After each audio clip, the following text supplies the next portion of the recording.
మత్తయి సువార్త 11వ అధ్యాయము 12వ వచనం. బాప్తిస్మం ఇచ్చు యోహాను దినములు మొదలుకొని ఇప్పటి వరకు పరలోక రాజ్యము బలాత్కారంగా పట్టుబడుచున్నది, బలాత్కారులు దానిని ఆక్రమించు కొనుచున్నారు. పట్టు వదలని మొండి విశ్వాసం అన్నటువంటి ముఖ్య అంశాన్ని అధ్యయనం చేస్తూ ఆర్థికపరమైనటువంటి విషయాలను గురించి మనము ప్రస్తావనకు తీసుకొని వచ్చాం.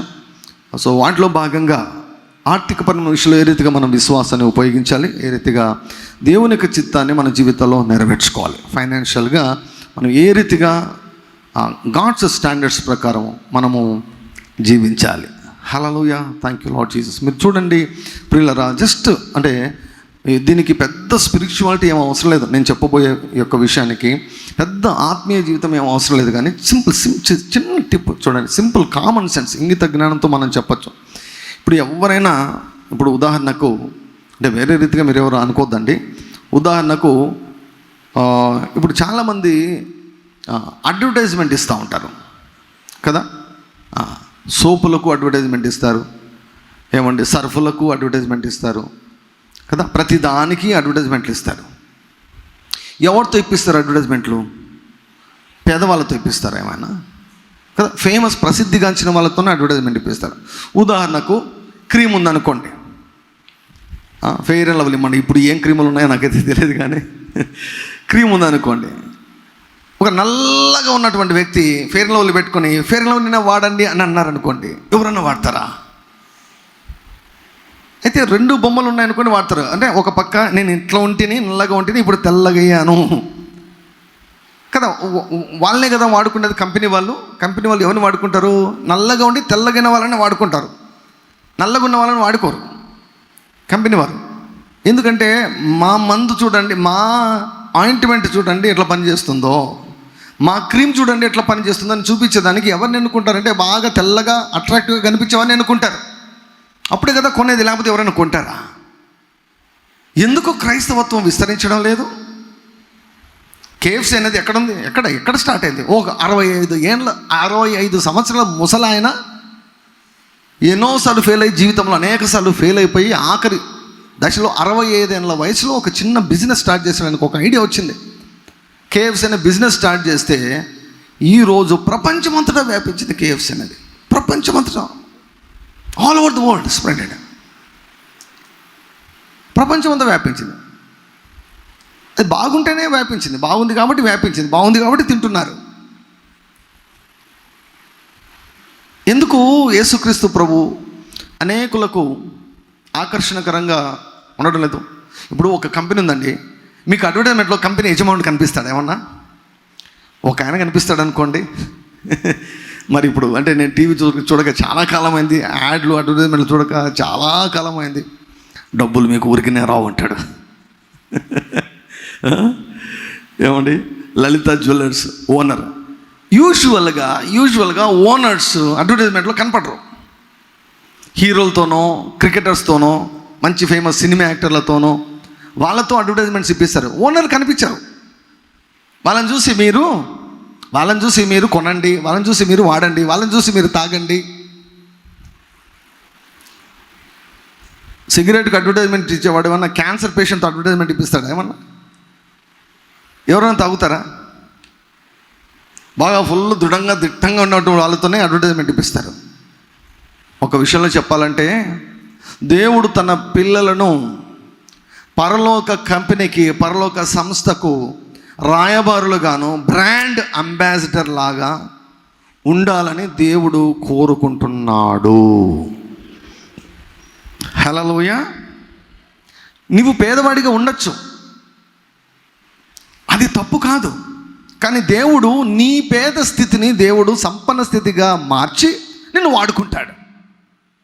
హల్లెలూయా. అదే సాక్ష్యం. అంటే గుడ్డివాడు అంటాడు కదా, చాలా డిబేట్ వచ్చింది. యేసుప్రభు బాగా చేసిందని జీర్ణించుకొని లేకపోయారనమాట చాలామంది. యేసుప్రభు అంటే పడనోళ్ళు చాలామంది ఉన్నవారు.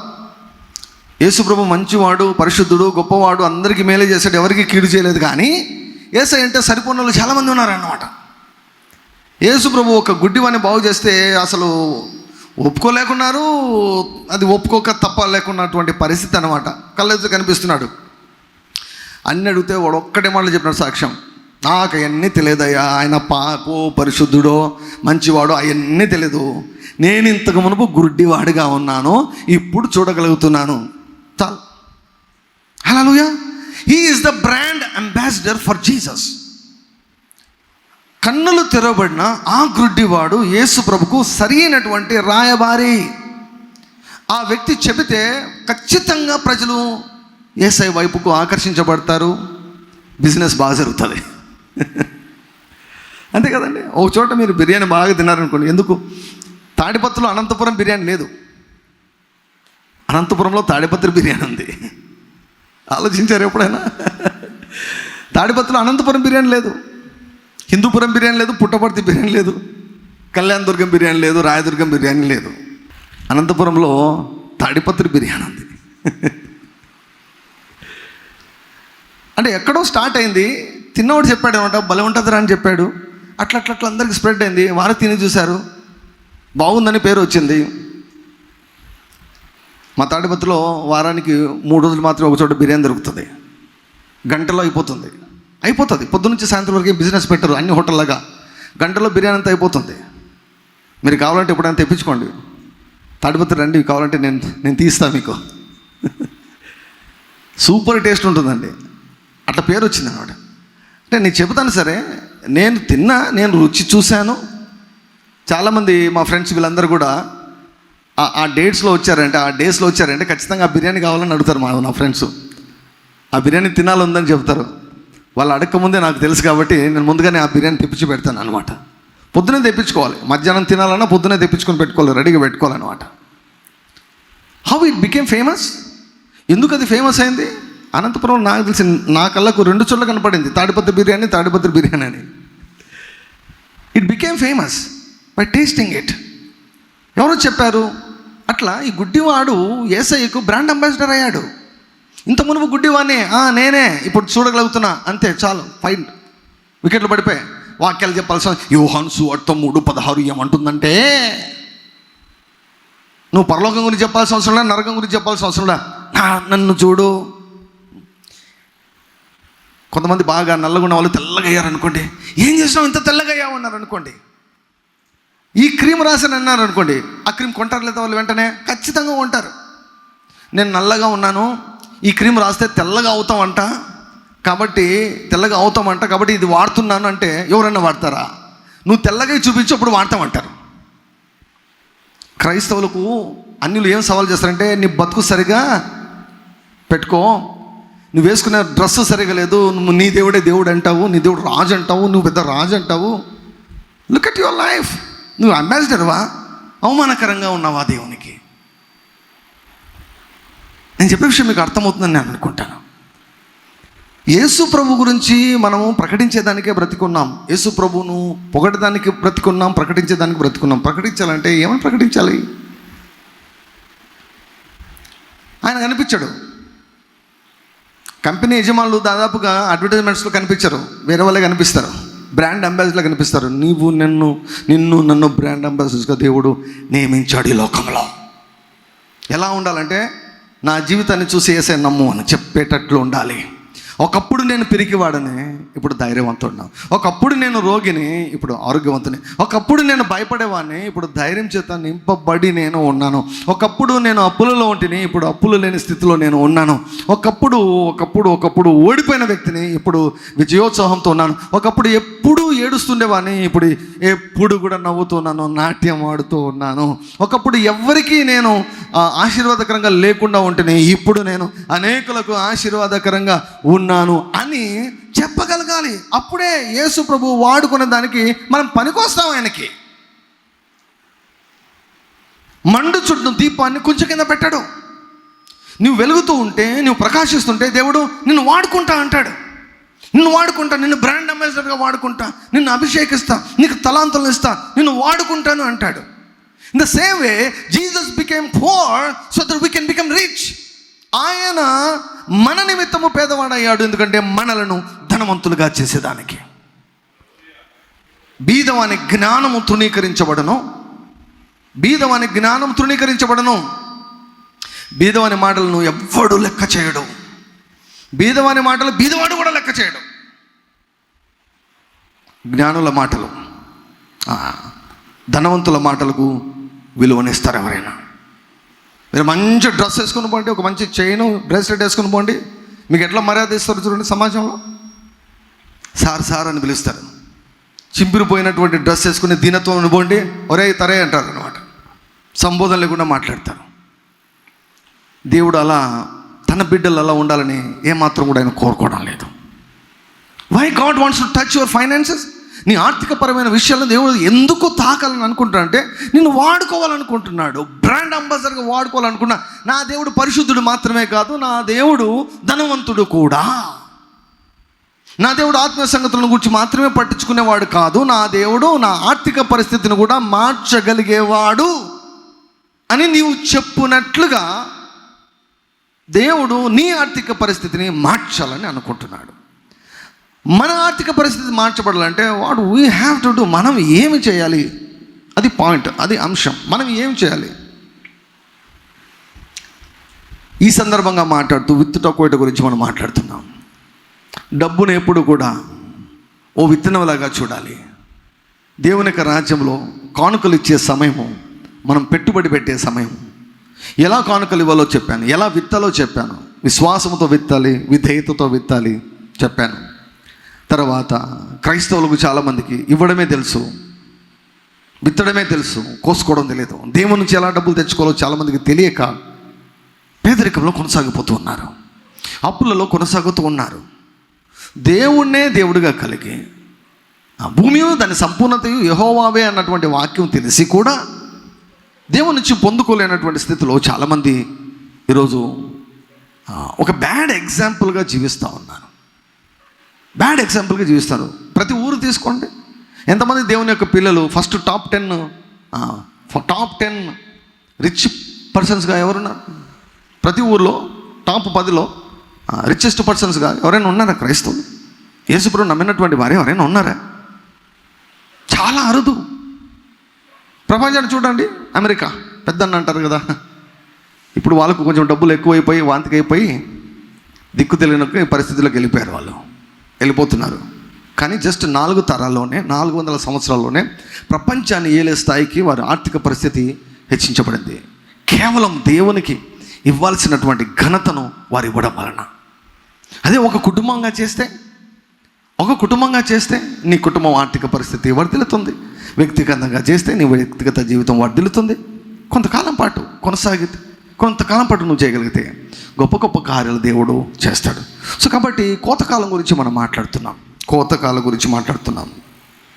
కోతకాలం ముందు నిద్రించు కుమారుడు సిగ్గుపరుచు కుమారుడు అని చూసాం. అంటే విత్తనం విత్తినా, పంట వచ్చినా కోసుకునే దానికి మనం రెడీగా లేకపోతే ఆ పంటను మనము మిస్ అవుతాం, మనము కోల్పోతాం.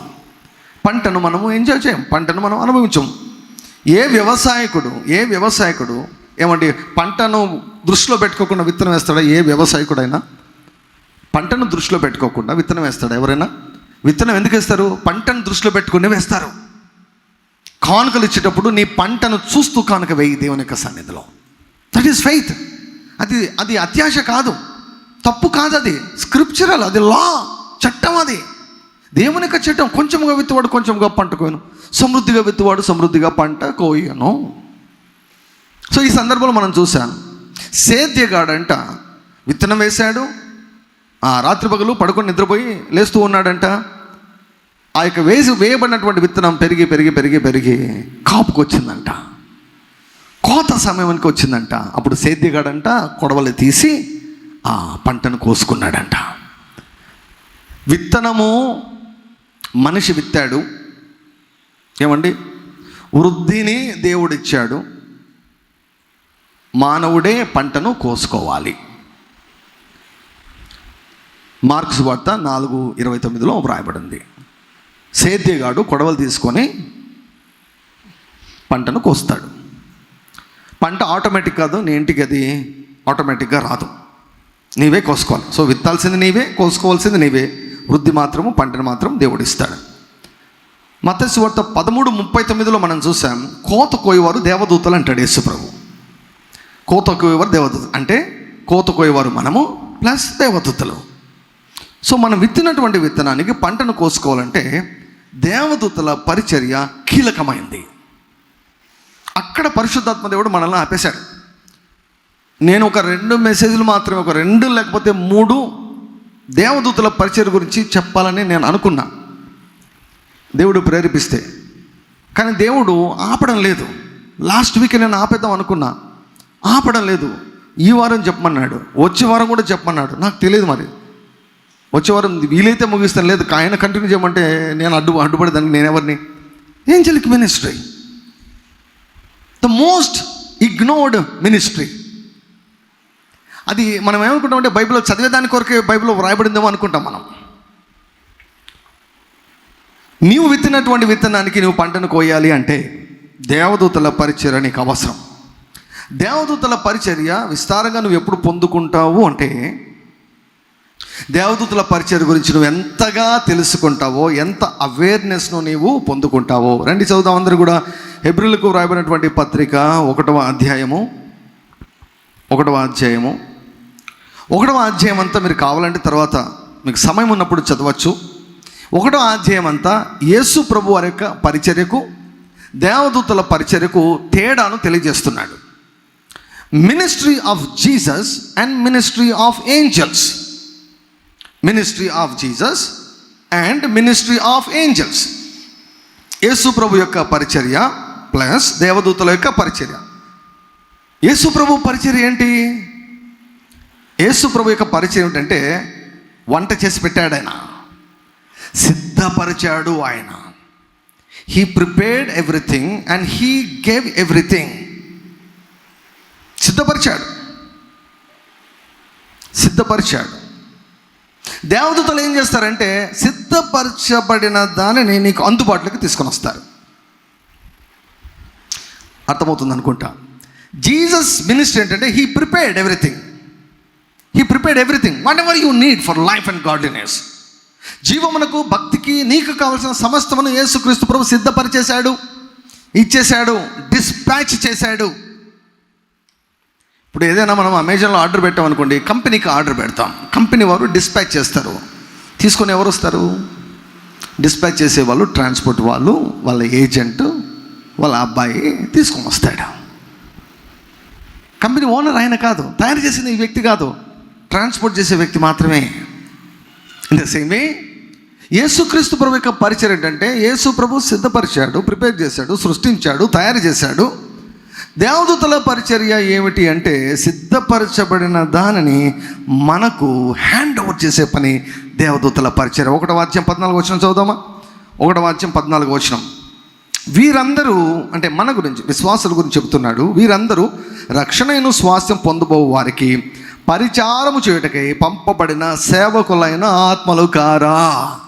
విశ్వాసులకు, దేవుని పిల్లలకు, రక్షించబడినటువంటి వారికి పరిచర్య చేయుటకు. ఏం పరిచర్య చేస్తారు వాళ్ళు? బైబిల్లో ఎక్కడ చూసినా కనిపిస్తుంది దేవదూతల పరిచర్య, ఎక్కడ చూసినా కనిపిస్తుంది. మనం ఇక్కడ చూస్తే అక్కడక్కడ ఖాళీలు కనిపిస్తూ ఉన్నాయి, పైనంతా కూడా ఖాళీగా ఉంది. ఈ కళ్ళు తెరవబడితే ఈ స్థలమంతా దేవదూతలు ఉన్నారు. కింద పైన మొత్తం ఇక్కడ ఒక పోర్టల్ ఓపెన్ అయిపోయింది, స్థలమంతా దేవదూతలు ఉన్నారు. We are surrounded by so many angels but we are ignoring. మనం పెద్దగా పట్టించుకోవడం లేదు, పెద్దగా మనం లక్ష్య పెట్టడం లేదు, ఇగ్నోర్ చేస్తున్నాం. మన చుట్టూ ఉన్నారు వాళ్ళు, దేవదూతలు మన చుట్టూ వారు ఉన్నారు. ఆదికాండము 28వ అధ్యాయం 10వ వచనం. యాకోబు బేర్షెబా నుండి బయలుదేరి హారాను వైపు వెళ్ళుచు ఒక చోట చేరి ప్రొద్దు గుంకినందున అక్కడ ఆ రాత్రి నిలిచిపోయి ఆ చోటి రాళ్ళలో ఒకటి తీసుకొని తనకు తలగడగా చేసుకొని అక్కడ పండుకొనెను. అప్పుడు అతడు ఒక కల కనెను. ఓ చోట మామూలు ప్రయాణం చేస్తుంటే అలసిపోయాడు. ఒక చోట అక్కడ ఏమీ లేదు, మనకున్నట్లుగా మంచాలు, బెడ్లు, ఫోమ్ బెడ్లు, ఏమండి ఏసీలు, ఫ్యాన్లు ఇట్లా ఏం లేవు మన పితరులకు. మనం చాలా మంచి సమయంలో పుట్టాం మనం. హల్లెలూయా! ఎంత మంచి సమయం అంటే అసలు యేసు ప్రభు కూడా ఇటువంటి సౌకర్యాలు ఉన్నాయి చెప్పండి. ఏసీ ఏమన్నా ఉండేనా? షూ ఉండేనా యేసు ప్రభు టైంలో? మనకున్న సౌకర్యాలు ఉండేనా? కార్లు ఉండేనా? ఎన్ని కార్లు ఉండే, లగ్జరీ కార్స్, రకరకాల cars. Air crafts, aeroplanes, trains కదా. ఎంత బ్లెస్సెడ్ అండి మనము. ఈ తరంలో మనం ఉండడము ఎంత ఆశీర్వాదం కదా. మొబైల్స్ ఎంత ఎంత సులభంగా మనం కాంటాక్ట్ చేయగలుగుతున్నాం. నేను ఇంటర్మీడియట్ చదివేటప్పుడు ఎక్కడ భద్రాచలంలో చదివాను నేను ఇంటర్మీడియట్. భద్రాచలం అంటే ఖమ్మం జిల్లా. కడప నుంచి భద్రాచలం వెళ్ళాలంటే దగ్గర సుమారుగా ఒక 700 కిలోమీటర్ల పైన ఉందన్నమాట. చాలా భయంకరమైనటువంటి ప్రయాణం అప్పటి కాలంలో. ఇప్పుడు రోడ్లు ఎంత బాగున్నాయి ఇప్పుడు, అప్పట్లో చాలా భయంకరం. కడప టు విజయవాడ 12 గంటల పైన పట్టేదన్నమాట. అసలు ఏపీఆర్జేసీ అది చాలా అప్పుడు ప్రెస్టీజియస్ కాలేజెస్ అనమాట అప్పుడు. సో నేను ఎంట్రన్స్ రాస్తే నాకు రాయలసీమ ప్రాంతం నుంచి నాకు ఒక్కనికి వచ్చిందనమాట. సో మా నాన్నకి ఇష్టం లేకున్నా కూడా నేను జాయిన్ అవుతానని చెప్పాను. నేను అక్కడ జాయిన్ అయ్యాను. దగ్గర 800 కిలోమీటర్లు అడవుల మధ్యలో ఉంటుంది కృష్ణసాగర్ అని. అక్కడ నుంచి 2 కిలోమీటర్లు లోపలికి వెళ్ళిపోవాలి. అడవి లోపలికి వెళ్తే అక్కడ అడవిలో మధ్యలో ఉంటుంది అనమాట కాలేజ్. ఏముండవు, చుట్టుపక్కలంతా అడవి, మధ్యలో కాలేజ్ ఉంటుంది. మధ్యరాత్రి అన్ని తోడేళ్ళు ఆ సౌండ్లన్నీ వినిపిస్తుంటాయి. ఆ పశువుల, అడవి మృగాల యొక్క సౌండ్లన్నీ కూడా వినిపిస్తుంటాయి మేము రాత్రి పడుకునేటప్పుడు. కమ్యూనికేట్ చేయాలంటే ఫోన్లు లేవు అప్పుడు. మా నాన్న ఉత్తరం రాస్తే నాకు వారం రోజులకు ఉత్తరం వచ్చేది. ఈ సోమవారం ఉత్తరం రాస్తే నాకు మళ్ళీ సోమవారం నాకు వచ్చేదన్నమాట. అప్పుడు నేను రిప్లై రాస్తే మా నాన్నకు మళ్ళీ సోమవారం పోతుంది. వారం రోజులు పట్టేది ఇంతకుముందు కమ్యూనికేషన్ అనేది. ఇప్పుడు ఏమండి అసలు ఏమి జల్సా అండి. ఇప్పుడు సెకండ్లలో ఎక్కడున్నా కూడా, అది మామూలు కాల్ కూడా కాదు, వీడియో కాల్. ఎవరైనా పట్టుకోవాలంటే భలే సులభం అన్నమాట కదా. ఆడియో కాల్ అయితే మోసం చేస్తారు. నేను అక్కడ లేని ఇక్కడ ఉన్నాను అంటారనమాట. మొన్న ఒక ఏదో చిన్న వీడియో క్లిప్పింగ్ చూశాను. ఇది బ్రౌజింగ్ చేస్తే కనిపించింది అనమాట. ఒక ఆయన ఫోన్ తీసుకుంటాడు. వాళ్ళ ఆవిడ ఫోన్ చేసి ఎక్కడున్నావు నువ్వు అంటే ఇంట్లో ఉన్నాను అంటాడు అనమాట. ఇంట్లో ఉన్నావా, ఏంటి ప్రూఫ్ ఇంట్లో ఉన్నావని అంటూనే మిక్సీ ఆన్ చేస్తాడనమాట. ఓకే మిక్సీ ఆన్ చేసావా, ఇంట్లో ఉన్నావు. మళ్ళీ 2 గంటల తర్వాత ఎక్కడున్నావు నువ్వు అంటే ఎక్కడున్నాను, ఏంటి ఇంట్లోనే ఉన్నాను. అయితే మరి ఏంటి ప్రూఫ్ అంటే మళ్ళీ మిక్సీ ఆన్ చేస్తాడనమాట. సో ఆవిడ ఒక 2-3 గంటల తర్వాత ఇంటికి వచ్చిందంట. ఇంటికి వచ్చి చూస్తే వీళ్ళ ఆయన లేడు ఇంట్లో. వాళ్ళ కొడుకు స్కూల్ నుంచి ఏమో వచ్చాడంట. వచ్చి ఏమి మీ నాన్న ఇంకా రాలేదా అంటే పొద్దునే మిక్సీ పట్టుకొని బయటకు పోయాడని చెప్పిందంట. అదేంటో తెలియదు మమ్మీ, మిక్సీ పట్టుకొని బయటికి వెళ్ళాడు అంటే ఎక్కడ పోయినా కూడా మిక్సీ పక్కన పెట్టుకొని ఏమంటే ఎక్కడున్నావు అంటే ఇంట్లో ఉన్నా అని చెప్పేసి మిక్సీ ఆన్ చేసి వినిపిస్తాడంట. అది ఆడియో కాల్. ఇప్పుడు అట్లా కూడా చేసేదానికి లేదు, వీడియో కాల్ ఆన్ చేయి అంతే, ఎక్కడున్నావో తెలియజేస్తుంది అనమాట వీడియో కాల్ ఆన్ చేస్తేనే. ఏం సౌకర్యాలు వచ్చాయి చూడండి, ఇంత కొనుపులాగా కాదు. ఈ తరంలో మనం పుట్టడం అది నిజంగా ఎంత ధన్యకరమైనటువంటి విషయమో. హల్లెలూయా. యాకోబు పడుకునేదానికి ఏమండి బెడ్ లేదు, ఏమి లేవు, రూమ్ లేదు, ఏమి లేదు. ఆరు బయట ఖాళీ భూమిలో పడుకున్నాడు. అక్కడ మనుషులు ఎవరు లేరు, జనావాసాలు ఎవరు లేరు. ఒక రాయిని తలదిండుగా పెట్టుకున్నాడు. ఏం ఫోమ్ లేదు, కాటన్ లేదు, ఏం లేదు, రాయే తలదిండుగా పెట్టుకున్నాడు. అయితే ఎప్పుడైతే నిద్రపోయాడో ఆత్మీయ నేత్రాలు తెరవబడ్డాయి. Your sleep is very very important. Very important. నీ యొక్క నిద్ర చాలా చాలా చాలా చాలా ప్రాముఖ్యమైనది. ఈ కళ్ళు మూయబడతాయి, మనోనేత్రాలు తెరవబడే సమయము నిద్రపోయే సమయం. సరిగా సిద్ధపాటుతో మీరు నిద్రపోవాలి. ఎలా నిద్రపోవాలో కూడా టైం వచ్చినప్పుడు నేను చెబుతాను. నిద్రలో అనేక సంగతులను మీరు చూస్తారు, వింటారు, తెలుసుకుంటారు. దేవుడు మిమ్మల్ని దర్శించేదానికి అది ఒక ముఖ్యమైనటువంటి అనుకూలమైనటువంటి సమయం. అది your conscious mind will be inactive. నీ కాన్షియస్ మైండ్ అడ్డం పడదు. నీ యొక్క ఆత్మ చురుకుగా పనిచేసే టైం అన్నమాట అది. సో యాకోబు కళ్ళు మూసుకున్న వెంటనే యాకోబుకు దర్శనం కనపడుతూ ఉంది, ఒక కళ కనిపిస్తూ ఉంది. ఏం కనపడుతుందంట కళ చూడండి. ఆదికాండము 28వ అధ్యాయము 12వ వచనం. అప్పుడు అతడు ఒక కళ కనెను, అందులో ఒక నిచ్చెన భూమి మీద నిలుపబడి ఉండెను, దాని కొన ఆకాశమున అంటేను, దాని మీద దేవుని దూతలు ఎక్కుచూ దిగుచూ ఉండిరి. హల్లెలూయా. అక్కడ ఎవ్వరూ లేరు, ఏం మనిషి లేడు, ఏం మృగము అక్కడ లేదు, కానీ నిచ్చెన కనిపిస్తూ ఉంది. ఆ నిచ్చెన ఎంత పెద్ద, ఎంత పొడవాటి నిచ్చెన అంటే కింద భూమిని ఆనుకుంది, పైన ఆకాశం ఆనుకుంది.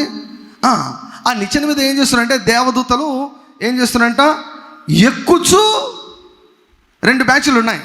2 బ్యాచెస్ ఆఫ్ ఏంజల్స్, 2 గుంపులు. ఒక గుంపు ఆ నిచ్చెనను ఎక్కుతూ పరలోకానికి వెళ్తున్నారు. మరొక గుంపుతో కూడినటువంటి దేవదూతలు పైనుంచి క్రిందికి దిగి వస్తున్నారు. This is what is happening even today, even now also. దేవదూతలు ఇదే పనండి వారికి. దేవదూతలు they are focusing on earth. వాళ్ళకు సూర్యునితో అవసరం లేదు, చంద్రునితో దేవదూతలకు అవసరం లేదు, నక్షత్రాలతో దేవదూతలకు అవసరం లేదు. దేవదూతలకు అవసరం అంతా భూమే.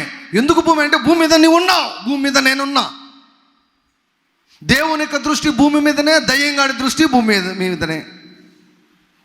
హల్లెలూయా. ఎలక్షన్స్ అయిపోయాయి కదా, 2 పార్టీల దృష్టి ఎవరి మీద ఉంటుంది? ఆ కుర్చీ, సీఎం కుర్చీ, పిఎం కుర్చీ, ఆ ఎమ్మెల్యే సీటు, ఆ ఎంపీ కుర్చీ. అది కావాలి, అది కావాలి, అది కావాలి, అది కావాలి. అదే దృష్టి. దేవుని యొక్క దృష్టి భూమి మీదనే ఉంది, దయ్యంగాడి దృష్టి భూమి మీదనే ఉంది. దేవుని యొక్క దృష్టి భూమి మీద ఉంది కనుక దేవదూతల దృష్టి కూడా భూమి మీదనే ఉంది. దేవదూతలు ఎక్కుచూ దిగుచూ ఉన్నట్లు యాకోబునకు కనిపించింది. Hallelujah. They are busy, they are busy, they are busy. Human అఫైర్స్లో వారు ఇన్వాల్వ్ కావాలని ఎంతగానో వారు కోరుకుంటున్నారు. దేవుడు కోరుకుంటున్నాడు గనుక ఆ దేవుని యొక్క చిత్తాన్ని నెరవేర్చడానికి దేవదూతలు కోరుకుంటూ ఉన్నారు. 13వ వచనం, మరియు యెహోవా దానికి పైగా నిలిచి, నేను నీ తండ్రి అయిన అబ్రహాము దేవుడను, ఇస్సాకు దేవుడను, దేవుడైన యెహోవాను, నీవు పండుకొనిన ఈ భూమిని నీకును నీ సంతానమునకు ఇచ్చేదను. హల్లెలూయా. సో తర్వాత వాక్యాలు ఉన్నాయి, అవి మనకు అవసరం లేదు. మొట్టమొదటి ముఖ్యమైనటువంటి విషయం ఏంటంటే, మనుషులు ఎవరు కనిపించడం లేదు కానీ దేవదూతలు కనిపిస్తూ ఉన్నారు. హల్లెలూయా. యేసుక్రీస్తు వారి నామంలో మీరందరూ కూడా దేవదూతల యొక్క ఏమండి ఆ దర్శనాన్ని కూడా మీరు పొందుకొందురో గాక. యోహాను సువార్త 1వ అధ్యాయము 51వ వచనం. ఈ 51వ వచనానికి ముందుగా ఏమవుతుందంటే, నతానియేలు అన్నటువంటి ఒక వ్యక్తి యేసుప్రభు దగ్గరికి వస్తాడు. యేసుప్రభు పరిచయం ప్రారంభించిన తర్వాత ఫిలిప్పు తీసుకొని వస్తాడు. నతానియేలు అన్నటువంటి వ్యక్తిని తీసుకొని వచ్చిన వెంటనే ప్రభువు చెప్తాడు, ఇతనెందు ఏ కపటం లేదు, ఇతడు నిజముగా ఇశ్రాయేలీయుడు అని చెప్పినప్పుడు ఆ వ్యక్తి నతానియేలు చాలా ఆశ్చర్యపడతాడు. ఆశ్చర్యపడినప్పుడు యేసుప్రభు అంటాడు, నీవు ఆ అంజూరపు చెట్టు క్రింద ఉన్నప్పుడే నేను చూశానంటాడు. సో అంజూరపు చెట్టు దగ్గర నతానియేలు ఉండి ఏం ఆలోచించాడో, ఏం చేశాడో యేసుప్రభునకు కనిపించింది. అప్పుడు నతానియేలు ఆశ్చర్యపడ్డాడు. ఆశ్చర్యపడినప్పుడు అంటే వర్డ్ ఆఫ్ నాలెడ్జ్, బుద్ధి వాక్యం అన్నటువంటి ఆత్మవరం పని చేసినప్పుడు నతానియేలు ఆశ్చర్యపడ్డాడు. నేను నీకు ఎలా తెలుసు, నన్ను ఎప్పుడు చూసావు, నీవు పేరు పెట్టి పిలిచాడు. అంతకు మునుపు ఏ చెట్టు కింద ఉన్నాడు, ఏం చేశాడో కూడా తెలుసు. ఆ రీతిగా నతానియేలు యేసుప్రభు ఆకర్షించాడు. నతానియేలు ఆశ్చర్యపడినప్పుడు ఏమన్నాడు తెలుసా? 51వ వచనం చదువుతాం. మరియు ఆయన 50 అందుకు యేసు, ఆ అంజూరపు చెట్టు క్రింద నిన్ను చూచితునని నేను చెప్పినందువలన నీవు నమ్ముచున్నావా? వీటికంటే గొప్ప కార్యములు చూతువు, గొప్ప కార్యములు చూతువు, గొప్ప కార్యములు చూతువు. వర్డ్ ఆఫ్ నాలెడ్జ్ కంటే కూడా గొప్ప కార్యములు చూతువు. నువ్వు ఎక్కడున్నావో, నువ్వు ఏం ఆలోచించావో, ఏం చేసావో నేను చెప్పగలిగింది అది గొప్ప కార్యమే. దానికంటే గొప్ప కార్యాలు చూస్తావు. ఏంటి ఆ గొప్ప కార్యాలు? మరియు ఆయన, మీరు ఆకాశము తెరవబటయు. హల్లెలూయా, హల్లెలూయా. అందరూ పలకండి, నేను ఆకాశము తెరవబడుటను చూచుదునుగాక. హల్లెలూయా, హల్లెలూయా. అదృశ్య లోకం యొక్క తలుపులు యేసుక్రీస్తు వారి నామములో తెరవబడుటను మేము చూచుదుముగాక. హల్లెలూయా. వీటికంటే గొప్ప కార్యములు మీరు చూచుదు. వీటికంటే గొప్ప కార్యం ఏవి? గొప్ప కార్యములని యేసు ప్రభు చెబుతున్నాడు. ఎవరో బోధకుడు చెప్పడంలా, జీసస్ హిమ్సెల్ఫ్ ఈజ్ టాకింగ్. ఇది గొప్ప కార్యము. ఏంటంటే ఆకాశము తెరబడి ఏం చూస్తున్నారు? దేవుని దూతలు మనుష్య కుమారునికి పైగా ఎక్కుటయును దిగుటయును చూతురని మీతో నిశ్చయముగా చెప్పుచున్నాను అనను. Hallelujah. In the beginning chapter itself Jesus is introducing the ministry of angels. దేవదూతల పరిచర్య యొక్క ఏమండి ప్రస్తావనను ప్రాముఖ్యతను యేసుక్రీస్తు ప్రభు ఇక్కడ చక్కగా ప్రారంభాధ్యాయంలో చెప్పాడు. అది చాలా గొప్ప కార్యం అంటున్నాడు. We need to see the heavens being opened, we need to see the angelic ministry. చూడాలని యేసు ప్రభు చెప్తున్నాడు, చూడమని చెప్తున్నాడు ఆయన. వీటికంటే గొప్ప కార్యం నువ్వు చూస్తావు నతనేలకు ఒక్కడికేనా? మనకెందుకు కాదు? ఆకాశం తెరుబట యేసే చూశాడు కదా. పరిచర్య ప్రారంభములోనే బాప్తిసం తీసుకున్న వెంటనే ఆకాశం తెరుబటయు పరిశుద్ధాత్మ పావురం వలె ఆయన మీదకి వచ్చుట ఆయన చూశాడు. ఎప్పుడైతే పరిశుద్ధాత్మ కుమ్మరించబడతాయో యవనస్తులకు దర్శనాలు కలుగుతాయంట. దర్శనాలు కలుగుతాయి అంటే ఏంటి? అదృశ్య లోకం కనిపిస్తుంది, దయ్యాలు కనిపిస్తాయి, దేవదూతలు కనిపిస్తారు, దేవుడు కనిపిస్తాడు, సాతాను కనిపిస్తాడు, వాడి కార్యాలు కనిపిస్తాయి, భవిష్యత్తు కనిపిస్తుంది. బాడీ అన్నటువంటిది భౌతిక లోకానికి ఏమండి బంధించబడి ఉంది, ప్రస్తుతానికి బంధించబడి. నిన్నటిలోకి నేను వెళ్ళలేను. నిన్నట్లోనికి మనం వెళ్ళగలమా?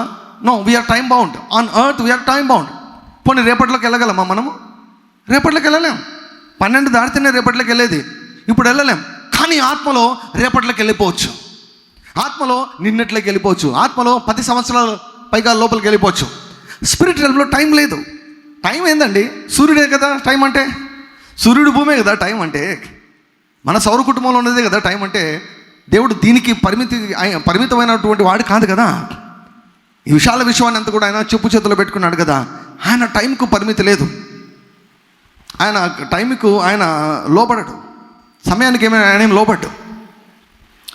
సో టైం బౌండ్ కాదు ఆయన, ఏమాత్రం కూడా టైం బౌండ్ కాదు. In the spirit we can go to any distance. ఆత్మలో ఎక్కడికైనా సెకండ్లోనే వెళ్ళచ్చు. ఆత్మలో సెకండ్లోనే.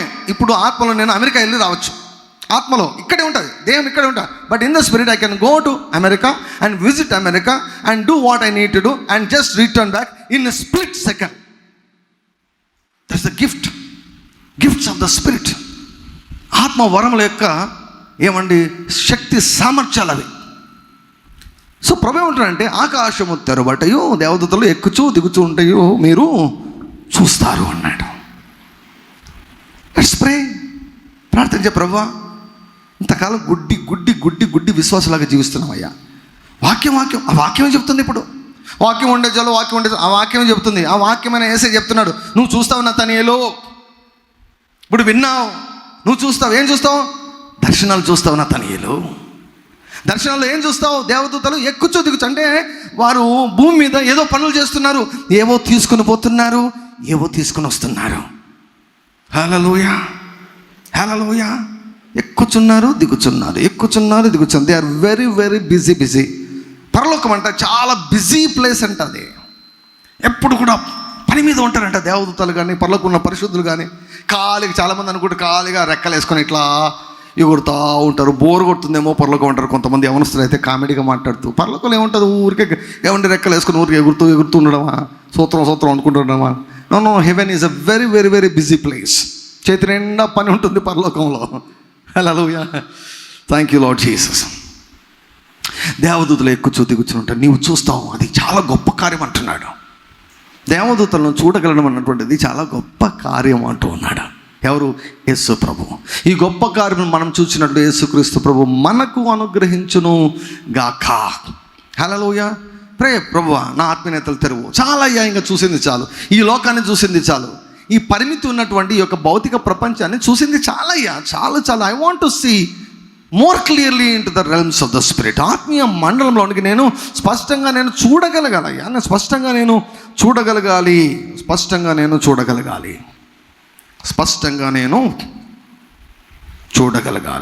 Thank you Lord Jesus. ఆదికాండము 24వ అధ్యాయం. ఆదికాండము 24వ అధ్యాయము. చాలామంది వివాహ విషయంలో చాలామంది తొందరపడుతుంటారు. వివాహ విషయంలో థ్యాంక్ యూ లార్డ్ జీసస్. చాలామంది వివాహ విషయంలో తొందరపడుతుంటారు. ఏం చేయాలా, ఎట్లా చేయాలా, ఏం చేయాలా. పెళ్ళిళ్ళ పేర్ల కొరకు చాలామంది తనకలాడుతుంటారు. ఆ తర్వాత మ్యారేజ్ బ్యూరోస్ను ఆశ్రయిస్తారు. తప్పేం కాదు ఇవన్నీ కూడా, కానీ చాలా మోసం ఉంది. లోకమంతా దుష్టుని చేతిలో ఉంది కదా. క్రైస్తవులు కూడా మోసంలో ఉన్నారు. క్రైస్తవులు కూడా మోసగాళ్ళు చాలామంది ఉన్నారు. మోసగాళ్ళ చేత నిండిపోయింది. If we are not aware, we are not careful, we can be easily deceived. మన పిల్లల యొక్క జీవితాలను మనమే సర్వనాశనం చేసిన వాళ్ళం అవుతాం. కాబట్టి చాలా హుషారుగా ఉండాలి. బైబిల్ ప్రకారము ఇప్పుడు నేనేం చెప్పాను, హెబ్రీ 1:14 ప్రకారము రక్షణ అయిన స్వాస్థ్యం పొందబో వారికి ఏమండి పరిచారము చేయుటకై పంపబడిన సేవకులైన ఆత్మలు కారా. అంటే మీరు ఒక పని చెప్పండి, దానిలో ఇన్వాల్వ్ అయ్యే దేవదూత ఒకడు ఉంటాడు. There is an angel for every one of your works. For example మనం బైబిలే తీసుకుందాం. ఊరికి అనవసరంగా నా సొంత తీరులు నేను చెప్పడంలో ఏం ప్రయోజనం. బైబిలే తీసుకుందాం. బైబిల్లో అబ్రహాం భార్య అయినటువంటి షారా గారు మరణించారు.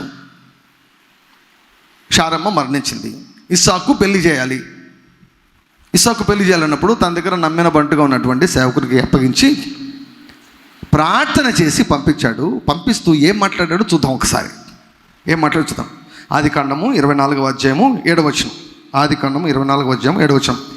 నా తండ్రి ఇంట నుండి, నేను పుట్టిన దేశం నుండి నన్ను తెచ్చి నాతో మాట్లాడి నీ సంతానమునకు ఈ దేశం నిచ్చేదని ప్రమాణము చేసి నాతో చెప్పిన పరలోకపు దేవుడగు యెహోవా తన దూతను, రౌండప్ చేసుకోండి, ఇంతవరకు కనపల్లా, ఈరోజు కనపడుతుంది చాలామందికి.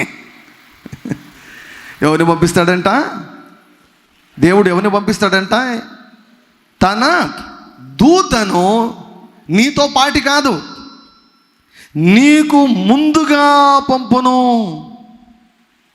అక్కడ నుండి నీవు నా కుమారునికి భార్యను తీసుకొని వచ్చేదవు. దేవదూతలను ఉపయోగించుకోండి. మంచి వ్యక్తులను మీకు భర్తలుగా భార్యలుగా తీసుకొని వస్తాడు. మీకు కోడళ్ళుగా ఏమండి అల్లులను తీసుకొని వస్తారు దేవదూతలు. ముందుగా వెళ్తారు. ఇప్పుడు తర్వాత చదివితే అంత నాటకీయంగా ఉంటుంది. అక్కడికి ఏమండి రిబ్కా రావడము, అక్కడ నీళ్లు పట్టడము, అక్కడ ఒంటెలు మాటలు అవన్నీ కూడా ఎట్లుంటుందంటే ఒక డైరెక్టర్ సినిమా అంత స్క్రిప్ట్ రాస్తే ఎలా ఉంటుందో దాని ప్రకారం వాళ్ళు నటించినట్లుంటుంది. ఎవరు చేసి పెట్టారు తెలుసా అంత అరేంజ్మెంటు? దేవదూత ముందు వెళ్ళిపోయి అన్నీ సెట్ చేసి పడేశాడు. ఎలియాజరు అక్కడికి రాకమునిపే మొత్తం సెట్ చేశాడు. ఎవరు తెలుసా? Angel of the lord. Angel of the lord మొత్తం సెట్ చేశాడు. మనుషుల కంటే దేవదూతలను ఎక్కువ నమ్ముకోండి. మనుషుల కంటే దేవదూతలను ఎక్కువ నమ్ముకోండి. దేవతలు నమ్ముకోండి అంటే ఆ పరిచర్యను ఎక్కువ నమ్మండి. మనుషుల పైన మనం ఎక్కువ ఆధారపడదాం. ఎందుకు? కళ్ళ కనిపిస్తారు కదా. దేవతల పైన ఎందుకు ఆధారపడడం? కళ్ళ కనిపించారు కదా. అందుకే ఈ కళ్ళ కంటే ఆ కళ్ళు బాగా పనిచేయాలి. ఈ కళ్ళ కంటే ఆ కళ్ళు బాగా పనిచేయాలి. మొన్నటి దినము నేను ఆత్మీయ తండ్రి అయినటువంటి మన ఆత్మీయ తండ్రి అయినటువంటి హరివంశ్ గారితో నేను మాట్లాడుతూ నేను అడిగాను, మీ దేవదూతను మీరు ఎప్పుడైనా చూసారా అని అడిగాను. నేను పుట్టినప్పుడే దేవుడు మనకు దేవదూతను ఇస్తారు కదా, మీరు ఇంతకాలం పరిచయం చేస్తున్నారు, పరిచయాలు ఉన్నారు, మీ దేవదూతను ఎప్పుడైనా చూసారా అని అన్నాను. అప్పుడు అంకుల్ గారు నవ్వి, yeah I have one great experience అన్నాడు. ఒక మంచి అనుభవం ఉంది నాకు అన్నాడు. చెప్పండి అంకుల్, నాకు చెప్పండి, నాకు వినాలనుందంటే అంకుల్ చెప్పారు. దైవజనుడు అప్పుడు బిజినెస్ చేస్తూ సేవ చేసేవారు. అప్పట్లో వైజాగ్లో ఒకసారి మీటింగ్స్ పెట్టారంట. 4 days మీటింగ్స్ వైజాగ్లో, సువార్త సభలు వైజాగ్లో పెట్టారు. ఆ టైంలో వైజాగ్ వెళ్ళేదానికి దగ్గర 3 మార్గాల్లో రైల్వే రూట్ ఉందంట. 3 మార్గాల్లో రైల్వే రూట్ ఉందంట వైజాగ్ వెళ్ళేదానికి. కోయంబత్తూరు నుంచి వైజాగ్ వెళ్ళేదానికి 3 మార్గాల్లో రైల్వే అది అందుబాటులో ఉందంట. So railway ticket already book చేసుకున్నారు, రిజర్వ్ కూడా చేసేసుకున్నారు. అయితే ఆ రోజు అంటే మీటింగ్స్కి ముందు రోజు ఏమైంది అంటే ఆ ట్రైన్ యాక్సిడెంట్స్ అవ్వడం కారణంగా ఆ 3 లైన్స్ బ్లాక్ చేసేసారంట. ఆ 3 లైన్స్ పనిచేయడం లేదు. వైజాగ్కి వెళ్ళి ఆ 3 లైన్స్ పనిచేయడం లేదు. 4 రోజులు మీటింగ్స్, డబ్బులన్నీ ఖర్చు పెట్టారు, పబ్లిసిటీ ఇచ్చారు. మీటింగ్ ఇప్పుడు వెళ్ళాలంటే వైజాగ్ ఏమి ఇక్కడ ఉందా? ఏమన్నా ఎంత దూరం వైజాగ్, మనకి వెళ్ళేదానికే చాలా కష్టం. కోయంబత్తూరు నుంచి వెళ్ళాలంటే చాలా దూరం. ఏం చేయాలో అర్థం కాక గదిలో ఉండి ప్రార్థన చేస్తున్నట్టు, ప్రభా ఏం చేయాలో నాకు అర్థం కాలేదయ్యా, నాకు సహాయం చేయండి, నన్ను నడిపించండి, ఏం చేయాలో నాకు తెలియజేయండి అని ప్రార్థిస్తూ ఉండగా సడన్గా బాగా టాల్గా దృఢంగా ఉన్నటువంటి ఒక దేవదూత సడన్గా అంకుల్ గారి దగ్గరికి ఆ రూమ్లోకి వచ్చి ఒక బోకే పుష్పగుచ్చాన్ని అంకుల్కి ఇచ్చి చెప్పారంట, ఎయిర్పోర్ట్కి వెళ్ళు, నేను నీకు ఫ్లైట్ టికెట్ రెడీ చేసి పెట్టాను, ఫ్లైట్లో వైజాగ్ వెళ్ళు అన్నాడంట. అని చెప్పేసి వెళ్ళిపోయాడంట దేవదూత. నేను నీ కొరకు ఫ్లైట్ టికెట్ రెడీ చేశాను, ఎయిర్పోర్ట్కు వెళ్ళి వైజాగ్ ఏరోప్లేన్లో వెళ్ళు అని దేవదూత చెప్పి వెళ్ళిపోయాడంట. అప్పుడు అంకుల్ గారు ఇంకా రెడీ అయిపోయి కార్ తీసేసుకొని వెంటనే, అప్పుడు కోయంబత్తూరులో ఎయిర్పోర్ట్ లేదంట, కోయంబత్తూరులో అప్పుడు ఎయిర్పోర్ట్ లేదు, చెన్నై వెళ్ళారు. చెన్నై వెళ్తే ఆ యొక్క ఎయిర్పోర్ట్లో అప్పుడు ఓపెన్ టికెట్స్ అనేవి ఉండేవంట. ఓపెన్ టికెట్స్ అంటే మామూలుగా ముందుగా టికెట్ తీసి పెట్టుకోవచ్చు అనమాట. టికెట్ తీసుకుంటే మనకు ఫ్లైట్లో బుక్ అయినట్లు కాదు. ఓపెన్ టికెట్స్ అంటే టికెట్లు తీసుకోవచ్చు, కానీ బుక్ అక్కడ మనకు సీట్లు దొరకాలంటే అది నెక్స్ట్ స్టెప్ అంట. టికెట్ అక్కడికి వెళ్తే సంత మార్కెట్ ఉన్నట్లుందంట. ఎందుకు ట్రైన్స్ అన్నీ బ్లాక్ అయిపోయాయి కదా, మొత్తం ప్రయాణికులంతా కూడా అక్కడ మొత్తం అసలు నిండిపోయిందంట. చెన్నై ఎయిర్పోర్ట్ నిండా మనుషులు ఉన్నారు. వాళ్ళని చూసి అంకుల్ గారికి నీరు గారిపోయినారు, ఏంద్రా నాయన ఇప్పుడు నాకు ఎక్కడ దొరుకుతుంది నేను. సో టికెట్ ఏమో తీసుకుని వెళ్ళి బోర్డింగ్ పాస్ కొరకు, అంటే ఏరోప్లేన్కి ఎక్కాలంటే బోర్డింగ్ పాస్ అనేది ఇస్తారు. బోర్డింగ్ పాస్ కొరకు అడిగితే ఆయన చెప్పాడంట, మీటింగ్ లేదు, గాడిద గుడ్డు లేదు, వెనక్కి వెళ్ళిపో అని తిట్టాడంట. ఆయన చెప్తున్నా, నన్ను తిట్టాడు సార్ ఆయన, చెడమడ తిట్టాడు నన్ను. ఇంత జనాన్ని చూస్తున్నావు, అసలు ఎక్కడో దొరికిన సీట్లు, మీటింగ్ లేదు, పాడలేదు, వెళ్ళిపో, చాలామంది ఎమర్జెన్సీలో ఉన్నటువంటి వాళ్ళు ఉన్నారు అని అంటే, ఏమనలేక అంకుల్ గారు వెనక్కి వచ్చేద్దాం అనుకున్నారంట. కానీ దేవదూత చెప్పాడు కదా నాకు, నేను నీ కొరకు టికెట్ రెడీ చేశానని దేవదూత చెప్పాడు కదా అని కాసేపు వెయిట్ చేద్దాంలే చూద్దామని కాసేపు జస్ట్ అలా నిలబడి ఉన్నాడంట. నిలబడి ఉంటే ఒక వ్యక్తి బాగా ఇన్షర్ట్ చేసుకొని బాగా మంచి డిగ్నిఫైడ్గా ఉన్నటువంటి ఒక వ్యక్తి వచ్చి, మీరు వైజాగ్ వెళ్ళాలన్నా అని అడిగాడంట. అంటే అంకుల్ గారు నవ్వి, అవునండి వైజాగ్ వెళ్ళాలి, నాకు మీటింగ్స్ ఉన్నాయి అంటే, టికెట్ తీసుకున్నారా మీరు అన్నట్ట. అవును టికెట్ కొన్నాను అంటే, టికెట్ ఇవ్వండి అని టికెట్ తీసుకొని లోపలికి వెళ్ళాడంట. ఆ వ్యక్తి లోపలికి వెళ్ళి జస్ట్ ఒక 5 నిమిషాల్లోనే బోర్డింగ్ పాస్ తెచ్చి ఇచ్చాడంట. బోర్డింగ్ పాస్ తెచ్చి ఇస్తానే, ఇది మీకు ఎలా సాధ్యమైందంటే ఆయన అన్నాడంట, ప్రతి ఎయిర్ప్లేన్లో సీఎం కోటా అనేది ఒకటి ఉంటుంది, సీఎం కోటా సీట్ ఒకటి ఉంటుంది, అది బోర్డింగ్ పాస్ తీసుకొని వచ్చాను అని అంకుల్ గారికి ఇస్తే, చాలా థ్యాంక్స్ అండి, అసలు ఎవరు మీరు అని చెప్పి చాలా థ్యాంక్స్ అని చెప్పాడంట. చెప్పి ఎలివేటర్ ఎక్కుతున్నాడంటండి. ఫ్లైట్కి టైం అయిందని చెప్పేసి ఇంకా త్వరగా వెళ్తూ ఎలివేటర్ ఎక్కుతూ ఆయనను చూస్తూ ఉండగా ఆయన మాయమైపోయాడంట. చూస్తుండగా చాలా uncle Asha, I was shocked. అరే ఇంతసేపు నాతో మాట్లాడింది దేవదూతనా, ఇంతసేపు నాకు టికెట్ తెచ్చిచ్చిన దేవదూతనా, నేను నీ కోసం ఫ్లైట్ టికెట్ రెడీ చేశానంటే ఇదే అర్థం. ఆశ్చర్యానికి గురయ్యాడంట. హల్లెలూయా. దేవదూతలు, నువ్వు దేవుని యొక్క చిత్తాన్ని చేస్తున్నప్పుడు నీ కొరకు పనిచేసే దాని కొరకు దేవుడు నియమించాడు దేవదూతలు. హల్లెలూయా. ఈ లోకంలో మనము దిక్కులేని వాళ్ళము కాము, ఈ లోకంలో మనము అనాథలము కాము. యేసయ్య ఏమన్నాడండి, పేతురు ఫైటింగ్ చేసేదానికి వెళ్తే, పేతురు ఏమనుకుంటున్నావు నా గురించి, నీవు నా తండ్రిని వేడుకొనలేననియు నేను వేడుకుంటే 72,000 మంది దేవదూతలు నాకు పంపడని నీవు అనుకొనిచున్నావా? కావాలంటే రుచి చూపించమంటే రుచి చూపిస్తా. ఒక్క మాట, తండ్రి నాకు దేవదూతలు పంపమంటే భీకరమైన 1000 times far better than Z+ సెక్యూరిటీని దేవుడు పంపిస్తాడు. అటువంటి సెక్యూరిటీ మనకు అందుబాటులో ఉంది. ఎందుకు వాడుకోవడం లేదు క్రైస్తవులు అంటే, చూడడం లేదు, తెలియదు చూడడం లేదు.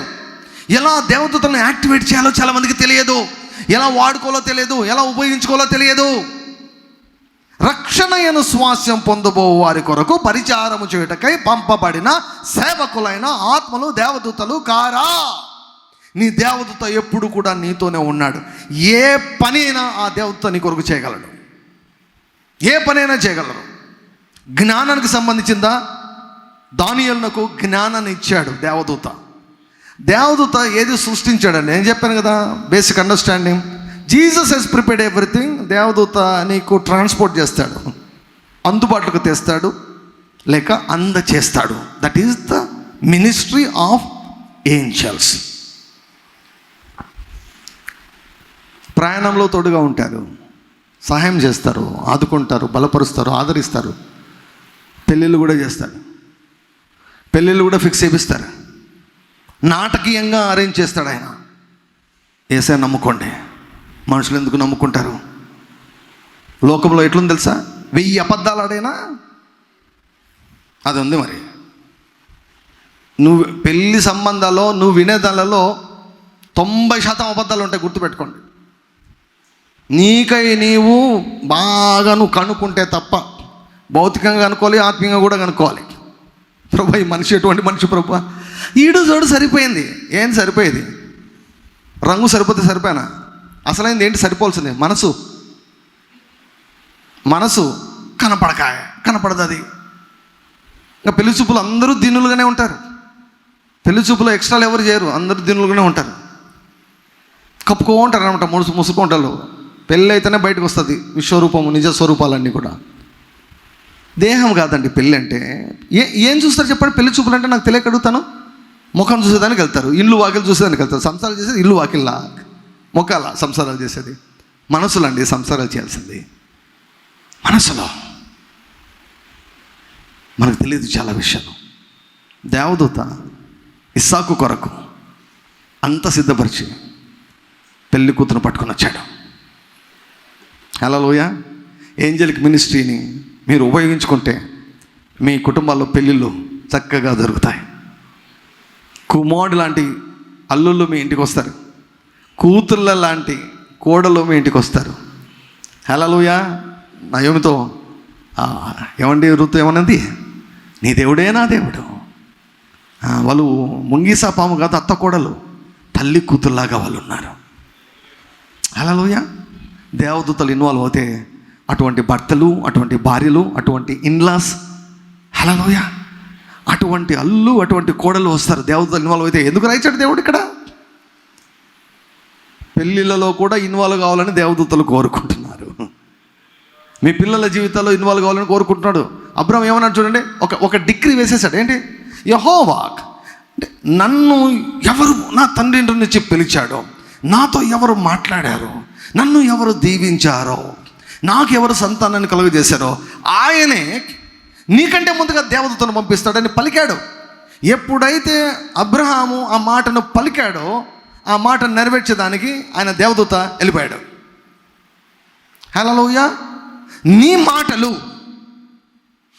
మాటలు నీ దేవదూతను యాక్టివేట్ అయినా చేస్తాయి, పని చేయనట్లయినా చేస్తాయి, బంధించనైనా బంధిస్తాయి. నీ దేవదూతను బంధిస్తావా? పని చేయనిస్తావా? నీ దేవదూతను దేవుడు నీ క్షేమం కొరకు, నీ కొరకు నియమించినటువంటి దేవదూతను బంధిస్తావా? పని చేయనిస్తావా? ఒకసారి ఓరల్ రాబర్ట్స్ గారు మంచం మీద పడుకున్నప్పుడు, లాస్ట్కి చెప్పాను అనుకుంటా, ఆయన దేవదూత వచ్చి, వుడ్ యూ ప్లీజ్ డిస్పాచ్ మీ, నన్ను పని చేయనివ్వండి, నాకు కమాండ్ ఇవ్వండి, నాకు ఆర్డర్ ఇవ్వండి, నేను వెళ్ళి పని చేసి వస్తాను, మీకు పని చేసి పెడతాను, మీకు మనకు పరిచర్య చేయుటకై దేవదూతలను దేవుడు నియమించాడు. Let us utilize the ministry of angels. ఎలా పనిచేస్తారు దేవదూతలు? దేవుని చిత్తంలో ఉన్నప్పుడు దేవదూతలు పనిచేస్తారు. స్తుతించినప్పుడు అతి వేగంగా దేవదూతలు పనిచేస్తారు. ప్రార్థన చేసినప్పుడు దేవదూతలు పనిచేస్తారు. విశ్వాసపు మాటలను విడుదల చేసినప్పుడు దేవదూతలు పనిచేస్తారు. అబ్రహాము, దేవా ఒక దేవదూతను పంపునాయన అనలేదు. ఒకరోజు ఉపవాసం ఉండి ప్రభు ఒక దేవదూతను నియమించిన ఆయన పని అనలేదు, పలికాడంతే. ఏ దేవుడు నన్ను పిలిచాడో, ఏ దేవుడు నాకు కొడుకునిచ్చాడో అదే దేవుడు నీకంటే ముందుగా, నీతో కూడా కాదు, నీకంటే ముందుగా తన దూతను పంపి నా కుమారునికి భార్యను తీసుకొని వస్తాడు. Go and bring wife for my son. The Angel is ready to go in front of you and prepare everything. తర్వాత చూస్తే అంత నాటకీయంగా ఉంటుంది, అంతా చూస్తే సినిమా ఉన్నట్టు ఉంటుంది. అక్కడ దేవదూతలు పనిచేస్తే అలాగే ఉంటుంది. మనుషుల కంటే దేవదూతల పైన ఆధారపడదాం. దేవుని మీద ఆధారపడితే దేవదూతలు చక్కగా మన కొరకు పని చేస్తారు. May we utilise the ministry of angels in our day to day activities. మన జీవితంలో ఉన్నటువంటి ప్రతి విషయంలో కూడా దేవదూతలు మనకు సహాయం చేయాలని కోరుకుంటున్నారు. వారి యొక్క పరిచర్యను మనం విస్తారంగా మనము పొందుకుందుము గాక.